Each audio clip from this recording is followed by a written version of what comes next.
3 साल से नहीं मिली 851 करोड़ की राशि। दिल्ली विधानसभा में नेता प्रतिपक्ष और आम आदमी पार्टी की वरिष्ठ नेता आतिशी ने केंद्र सरकार पर गंभीर आरोप लगाते हुए कहा कि दिल्ली में जो वित्तीय घाटा हुआ है उसके लिए पूरी तरह से केंद्र सरकार जिम्मेदार है। उन्होंने कहा कि कैग की रिपोर्ट से साफ समझ आता है कि दिल्ली का घाटा केंद्र की वजह से हुआ। दिल्ली के लोग केंद्र को 2.5 लाख करोड़ रुपए टैक्स के रूप में देते हैं, लेकिन बदले में उन्हें सिर्फ 851 करोड़ रुपए मिलते हैं।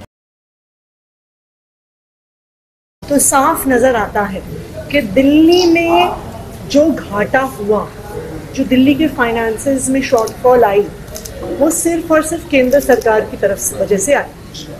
दिल्ली का अपना टैक्स रेवेन्यू 2020 19-20, 20-21, 21-22, 22-23, 23-24 CAG की अपनी रिपोर्ट दिखाती है कि वो लगातार बढ़ा है। तो क्या घटा? घटा वो पैसा जो केंद्र सरकार को दिल्ली को देना था। दिल्ली के लोग 2.25 लाख करोड़ रुपए टैक्सेस में देते हैं केंद्र सरकार को, 2.25 लाख करोड़, और उन्हें मिलता क्या है? 851 करोड़, और वो भी 3 साल से केंद्र सरकार ने नहीं दी। तो ये जो दिल्ली के साथ सौतेला व्यवहार हुआ, ये CAG रिपोर्ट में साफ नजर आ रहा है। जैसे ही ये आंकड़े मैंने रखने शुरू किए कि किस तरह से महाराष्ट्र को केंद्र सरकार पैसा देती है शेयरिंग टैक्सेस का, किस तरह से कर्नाटका को शेयरिंग टैक्सेस का पैसा देती है, लेकिन Delhi 3rd highest contributor to government of India direct taxes है।